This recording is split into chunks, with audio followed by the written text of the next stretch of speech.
آئی ایم ایف نے ہمارا جو سیکنڈ ٹرانچ ہے جو کہ ہمیں I believe $700 million 700 million dollar میں نے ٹوٹل 3 بلین کا جو پیکیج تھا. میرے گاؤں میں بجلی آئی ہے. بہت خوشی ہوتی ہے جب مجھے کوئی پیسے دیتے ہیں نا ہمیں. تھینک یو آئی ایم ایف. اور ہم آپ کے جھنڈے نہیں ساڑیں گے آئندہ سے. You are good people. اچھا لیکن اس سے میں آپ کو ایک چیز جو مجھے نظر آ رہی ہے کہ جو ابھی تک لوگ کچھ تھے جو ابھی تک کہہ رہے تھے کہ الیکشن کا کوئی پتہ نہیں کہ ہونے یا نہیں ہونے, اب تو ہونے ہیں میرے خیال میں. نہیں بالکل ہونے ہیں. دوسرا جو اس سے آخری جو ٹرانچ ہے جو $1 بلین کی ہے وہ آئی ایم ایف نے کس مہینے میں رکھی ہے؟ فروری. الیکشن کراؤ تو لو. پر یہ ضرور اسٹریس کیا نہیں, اور اس کے ساتھ ساتھ ایک اور بہت بڑا مسئلہ ہے کہ آپ کی جیسی فروری ختم ہونا ہے, مارچ آنا ہے, اپریل آ جانا ہے, اپریل میں اس کے اندر آپ کی ری پیمنٹس بھی ہیں, تو اوپر سے کچھ آپ ڈالیں گے تو نیچے سے نکالیں گے, ورنہ بہت بڑا مسئلہ ہو جائے گا.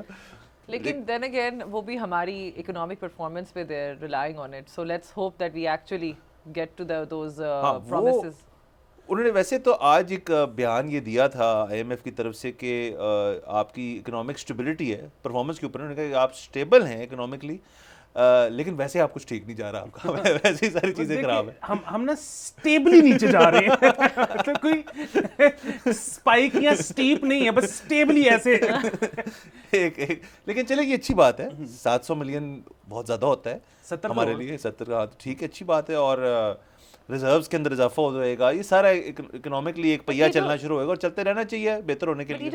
یہ اسٹینڈ بائی اگریمنٹ تھا آئی بلیو, اس کی کوئی کنڈیشنز نہیں ہوتی کہ یہ لون ہوتی ہے نا, اور وہ کنڈیشنز ایکچولی میں کچھ دیکھیں یہ بڑا ضروری ہے کہ وہ جو کنڈیشنز ہوتی ہیں جو کہ جن کو ہم اس دفعہ فالو کر رہے ہیں سکسیزفلی, کیونکہ تاریخ میں تو یہی ہوا ہے کہ ہم آج تک کوئی بھی آئی ایم ایف پلان پورا نہیں کر سکے. اور وہ ہم پورا اسی لیے نہیں کر سکے کیونکہ جب ہمیں ایک دفعہ پیسے ملتے ہیں اور ہماری ضروریات پوری ہو جاتی ہیں تو اس کے بعد ہم کہتے ہیں کہ ہم اب اپنی مرضی کریں گے. پہلے تو ہم یہ ڈانس کرتے ہیں, ہاں, پھر اس کے بعد ہم کہتے ہیں کہ چلو پھر اسی آپ ہی کر لیں گے, سانو نہ دسو کی کرنا ہے. لیکن اس دفعہ کیونکہ سب کو پتہ لگ گیا ہے کہ ہن ساڈا گزارا نہیں ہے تو اب ان کی مان رہے ہیں. دیکھیں بات بتائے کہ یہ 6 بلین مطلب آپ یہ ری پیمنٹس اگر نکال دیں تو $6 بلین ہے جس کا سالانہ شارٹ فال ہے. یہ وہی ہے جو کہ سالانہ ہماری ایڈ آتی ہوتی تھی. وہ جب سے ایڈ ختم ہوئی ہے تو تب سے ہمارا نظام دھرم برم ہو گیا. اور آئی ایم ایف کو دیکھیں نا, اب تو وہ بھی نہیں ہے کہ جیسے اسد عمر صاحب جب آئے تھے تحریک انصاف کی طرف سے فائنانس منسٹر, تو انہوں نے آتے ساتھ ہی پہلی چیز کہی تھی ہم تو کوئی نہیں جائیں گے, کوئی ضرورت نہیں ہے. وہ تو بلکہ مجھے یاد ہے ان کا بیان کہ ابھی ہم نے پیشنٹ اکانومی کے حوالے سے پیشنٹ کو بھی آئی سی یو سے ہم نے ابھی ہے آئی سی یو سے نکال لیا ہے, اب اس کو ریہیبلیٹیشن کی طرف لے کے جا رہے ہیں. اس کے ٹھک 2 مہینے بعد وہ سیدھا آئی ایم ایف پہنچے. اس کے بعد ابھی کی بات کر لیں پی ڈی ایم کے اندر جب اسحاق ڈار صاحب آئے, انہوں نے بھی بیچ میں یہ کرنے کی کوشش کی آئی ایم ایف کے پاس جانے کی ضرورت, اس کو ایسے کر لیتے ہیں تو ویسے کر لیتے ہیں, لیکن ایسے ویسے سے کچھ بن نہیں رہی بات. یہ بیسیکلی نا وہ عاطف میاں صاحب جو ہے نا وہ بڑے ایکسپرٹ ہیں اس قسم کی سچویشن میں. جب ممالک ہوتے ہیں ان کا یہ خیال ہے کہ جی آئی ایم ایف کے پاس جانے کے بجائے اپنی بیلٹیں کس لینی چاہیے, وہ ایک بہتر طریقہ ہے اس کو ڈیل کرنے کا.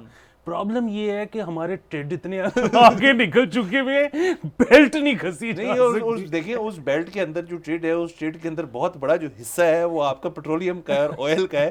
تو اس کا کیا کریں گے مجھے پہلے یہ بتا دیں. اگر اس کے اوپر کوئی پالیسی بہت اچھی ہے ہمارے پاس کہ جی اس کا الٹرنیٹیو ہمارے پاس موجود ہے, یا تو یہ کہ جی پیدل جائیں ہر جگہ یا سائیکلوں پہ جائیں. سر وہ کہتے ہیں کہ آپ کو نا ریاست کا سائز چھوٹا کرنے کی ضرورت ہے, آپ کو سرکار چھوٹی کرنے کی ضرورت ہے. جب وہ سارا خرچہ جب آپ کے اس میں سے نکل جائے گا نا تو پیٹرولیم وغیرہ پہ شاید آپ کو بہت زیادہ کٹ نہ لینا پڑے.